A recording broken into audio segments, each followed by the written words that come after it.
अगला प्रश्न हम लोग पढ़ेंगे, देखना।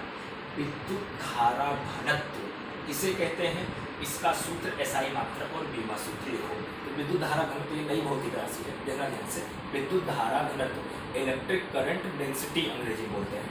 किसी चालक तार के एकांक अनुप्रस्थ क्षेत्रफल के लंबवत, किसी चालक तार के एकांक अनुप्रस्थ के क्षेत्रफल के लंबवत गुजरने वाली विद्युत धारा को विद्युत धारा घनत्व कहते हैं। मतलब कोई चालक तार है, उसके एकांक अनुप्रस्थ क्षेत्रफल के लंबवत गुजरने वाली विद्युत धारा को, एकांक क्षेत्रफल अनुप्रस्थ क्षेत्रफल के लंबवत दिशा में गुजरने वाली विद्युत धारा को हम विद्युत धारा घनत्व कहते हैं।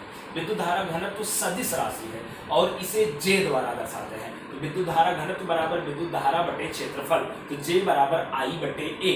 अब यहाँ से J का SI मात्रक बराबर I बटे A का मात्रक होगा। I विद्युत धारा एम्पियर और प्रति A मतलब क्षेत्रफल का मीटर स्क्वायर, तो एम्पियर पर मीटर स्क्वायर या एम्पियर मीटर की घात -2। अब यहाँ से J की बीमा बराबर I बटे A की बीमा। अब I विद्युत धारा का बीमा सूत्र A1 बटे क्षेत्रफल का बीमा सूत्र L2, यहाँ पर L-2 A1 या M0 L-2 T0 A1। यहाँ से J का SI मात्रक और ये बीमा सूत्र। अब गौर करना जैसे नोट करके टॉपिक, यदि प्रवाहित विद्युत धारा अनुप्रस्थ काट क्षेत्रफल के लंबवत ना हो बल्कि थीटा कोण पर हो, जैसे अनुप्रस्थ काट का क्षेत्रफल A है और विद्युत धारा I है, अब दोनों के बीच में थीटा कोण हो, तब यह विद्युत धारा घनत्व J बराबर I बटे A कोस थीटा गिना जाता है। मतलब क्या होता है, क्षेत्रफल का यक्ष घटक, और यक्ष घटक के साथ कोस यूज करते हैं, तो ये J बराबर I बटे A, या यहाँ से अगर तिरछा गुणा करें I = JA cos थीटा हो जाएगा। अब जैसे AB cos थीटा को A डॉट B लिखा जाता है, वैसे JA cos थीटा को I बराबर J डॉट A करके लिखा जाएगा। अगर इसी को सूक्ष्म स्वरूप में लिखें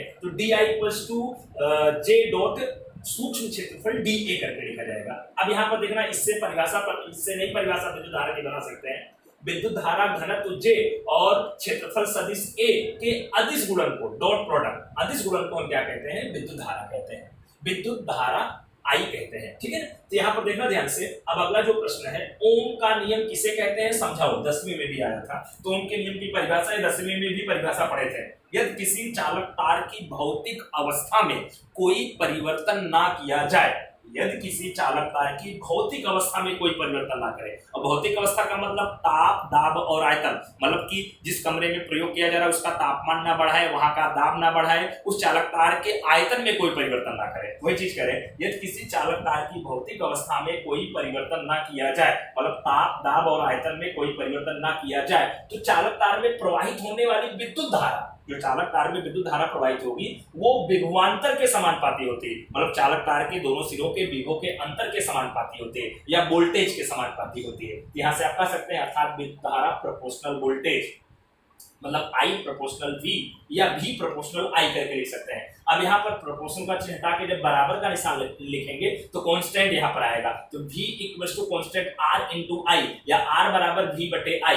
तो R समानुपाती नियतांक है जिसे हम चालक तार का प्रतिरोध या अवरोध कहते हैं। मतलब किसी चालक तार में जब विद्युत धारा प्रवाहित होती है तो उसके रास्ते में जो रुकावट आती है, उसी रुकावट को हम प्रतिरोध अथवा अवरोध के नाम से जानते हैं, जिसको R द्वारा दर्शाते हैं। अब यहाँ से देखना, R का SI मात्रक बराबर V बटे I का मात्रक, तो V विभव या वोल्टेज का मात्रक वोल्ट पर एम्पियर, V पर A वोल्ट पर एम्पियर या वोल्ट एम्पियर की घात -1। लेकिन महान साइंटिस्ट ओम ने प्रतिरोध के बारे में जानकारी दिया था, इसलिए उनकी स्मृति में इसका SI मात्रक ओम OHM कहा जाता है, और ओम को इस सिंबल के द्वारा दर्शाते हैं, और इस सिंबल को पढ़ते हैं क्या, ओमेगा पढ़ते हैं। इसका मतलब R का SI मात्रक क्या होता है, ओमेगा होता है। अब यहाँ से R की बीमा बराबर V बटे I की बीमा। अब V वोल्टेज का बीमा सूत्र तो हमको याद नहीं है, विभव का बीमा सूत्र हमको याद नहीं है। अब V बराबर W बटे Q पढ़े थे, तो V के स्थान पे W बटे Q और इंटू I की बीमा। अब W कार्य का बीमा सूत्र M1 L2 T-2